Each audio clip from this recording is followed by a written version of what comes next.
Bonjour mon frère, bonjour ma soeur, bonjour mon ami, bonjour à quelqu'un qui écoute cette vidéo.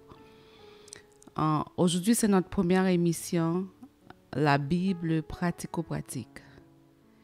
Comme vous le savez, Jésus est venu sauver l'humanité. Jésus est la manifestation de l'amour de Dieu pour l'humanité entière. Donc, il est venu et sa parole nous dit qu'il est le chemin. Ça veut dire, s'il est le chemin, il faut le suivre. Il faut suivre ses instructions.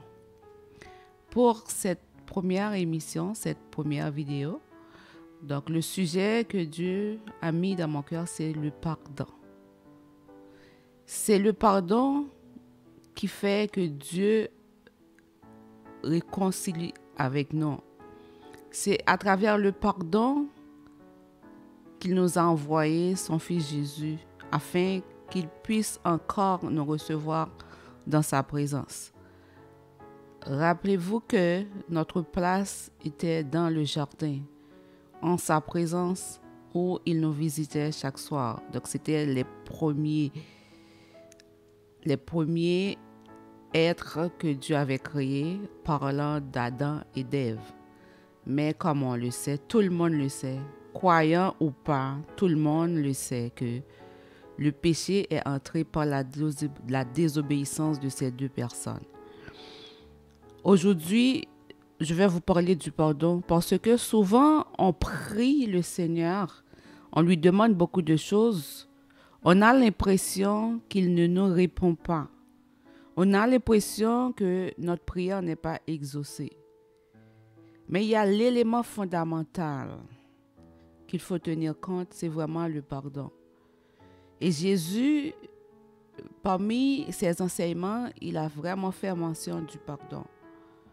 Si je lis dans Matthieu 18, à partir du verset 23 jusqu'au verset 35, c'est pourquoi le royaume des cieux est semblable à un roi qui voulait faire rendre compte à ses serviteurs. Quand il se mit à compter, on lui en amena un qui devait 10 000 talents. Comme il n'avait pas de quoi payer son maître, ordonna qu'il soit vendu, lui, sa femme, ses enfants et tout ce qu'il avait, et que la dette soit acquittée. Le serviteur se jeta à terre, se prosterna devant lui et dit, « Seigneur, aie patience envers moi, et je te paierai tout. » Ému de compassion, le maître de ce serviteur le laissa aller et lui remit la dette. Après qu'il fut sorti, ce serviteur rencontra un de ses compagnons qui lui devait 100 deniers. Il le saisit et l'étranglait en disant, « Paie ce que tu me dois. » Son compagnon se jeta à terre, le suppliait, disant, « Aie patience envers moi et je te paierai. » Mais l'autre ne voulut pas. Et il alla le jeter en prison jusqu'à ce qu'il ait payé ce qu'il devait. Ses compagnons, ayant vu ce qui était arrivé, furent profondément attristés et ils allèrent raconter à leur maître tout ce qui s'était passé. Alors le maître fit appeler ce serviteur et lui dit, « Méchant serviteur, je t'avais remis en entier ta dette, parce que tu m'en avais supplié. Ne devais-tu pas aussi avoir pitié de ton compagnon, comme j'ai eu pitié de toi? » Et son maître, irrité, le livra au bourreau jusqu'à ce qu'il ait payé tout ce qu'il devait. C'est ainsi que mon Père céleste vous traitera si chacun de vous ne pardonne à son frère de tout son cœur. Donc, ce qu'on peut voir dans cette portion de l'Écriture, c'est que quand on crie à Dieu, on lui demande pardon, il est prêt à nous pardonner. Il est prêt à nous faire grâce.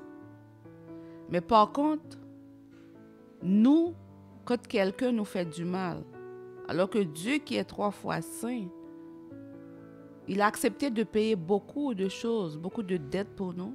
l'accepter. Mais nous, quelqu'un qui nous fait quelque chose, on refuse de lui pardonner. Mais on espère que Dieu va toujours nous faire grâce. Mais dans cette portion de l'Écriture, on a compris que quand Dieu nous fait grâce et que nous ne pardonnons pas aux autres, donc cette grâce qu'on avait bénéficié de Dieu, il l'a repris. Et c'est pour cela, parfois on vit des situations qui n'ont pas de fin. Parce que nos cœurs sont tellement blessés, on ne veut pas pardonner. On trouve que c'est trop gros ce que cette personne a fait. On ne veut pas pardonner. Et on perd notre temps à passer à travers des drames, des calamités. Je veux dire à quelqu'un ce matin que cette parole est la vérité. Parce que Jésus est la vérité. S'il a pris le temps de mentionner le pardon, d'expliquer c'est quoi le pardon, d'expliquer les conséquences du non-pardon, c'est un élément fondamental pour quelqu'un qui veut suivre le Seigneur. Peut-être que tu vas dire que c'est trop ce que cette personne a fait, mais ton comportement, est-ce que c'est petit par rapport à Dieu, par rapport à sa sainteté? Donc, je veux dire que Jésus a montré comment prier. On parle de la prière de notre Père. Donc, il a mentionné dans Matthieu 6, verset 12, « Pardonne-nous nos offenses, comme nous aussi nous pardonnons à ceux qui nous ont offensés. » Donc, le point capital là-dedans, c'est « comme ». Si tu demandes à Dieu de te pardonner, et Jésus a pris le soin de nous montrer cette prière, que Dieu nous pardonne comme nous pardonnons. Donc, on peut imaginer si nous ne pardonnons pas, donc nous ne pouvons pas recevoir la grâce de Dieu. Donc, vous allez dire que comment je fais? Mais moi, juste pour vous dire, j'étais quelqu'un qui, c'était difficile pour moi de pardonner. J'ai connu beaucoup de blessures, je pourrais le dire. Mais j'avais tellement de dettes de par moi-même, de comment j'ai agi, j'ai péché, dettes que j'ai héritées, les iniquités, les transgressions, tout ce que j'ai hérité de mes parents, de mes ancêtres, c'était lourd. Je ne devrais même pas être là. Ma vie devrait être que la destruction. Mais quand j'ai compris ça, j'ai commencé à implorer la grâce du Seigneur. Mais Dieu m'a fait grâce, mais il a fallu que je pardonne. J'ai prié, j'ai jeûné pendant 40 jours. Et par la suite, le fardeau est sorti, est levé. Et mon cœur était plus léger. Et suite à cette délivrance, j'ai compris que je dois garder mon cœur. Garder mon cœur et de pardonner tout le temps. Parce que ce que je vivais avec le non-pardon, c'était très lourd. Mais quand j'ai goûté le pardon, quand j'ai pu pardonner, c'est la chose que je vais faire tout le reste de ma vie. Mon ami, mon frère, ma sœur, toi qui écoutes cette vidéo aujourd'hui, savais-tu que Jésus avait subi beaucoup de choses pour toi, pour moi, alors qu'il n'avait rien fait? Il n'était pas coupable. Peut-être toi, tu es coupable de quelque chose. Peut-être que tu as déjà offensé quelqu'un. Mais lui, il n'a rien fait. Mais à la croix, il a dit, « Père, pardonne-leur, car ils ne savent pas ce qu'ils font. » Pour conclure, je veux te dire, mon ami, mon frère, ma sœur, toi qui écoutes cette vidéo, qui ne me connais pas, je t'invite à pardonner. Quand tu pardonnes, ce n'est pas pour faire du bien à l'autre, en fait, c'est pour faire du bien à toi-même. Quand tu pardonnes, tu vas recevoir la grâce de Dieu. Cette prière longtemps en attente qui n'a pas été exaucée, va être exaucée. Ensuite, Souvent, je dis ça. Quand tu pardonnes, tu penses que tu es en train de te rabaisser, de t'humilier. Mais je vais te dire, te rabaisser, t'humilier, c'est devant Dieu. En fait, cette personne qui t'a blessé, peut-être, elle a même oublié ce qu'elle t'a fait. Mais tu traînes une offense constamment.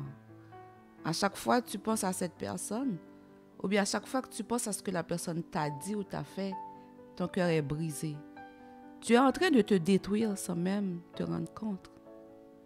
C'est comme tu es en train de manger un poison en espérant que c'est cette personne qui t'a blessé qui va mourir. Tu es en train de te détruire. Mon ami, mon frère, ma soeur, toi qui écoutes cette vidéo, pardonne, afin que tu puisses être pardonné par ce Dieu qui t'aime, qui t'a toujours aimé et qui veut te bénir. Sois béni. Je vous aime.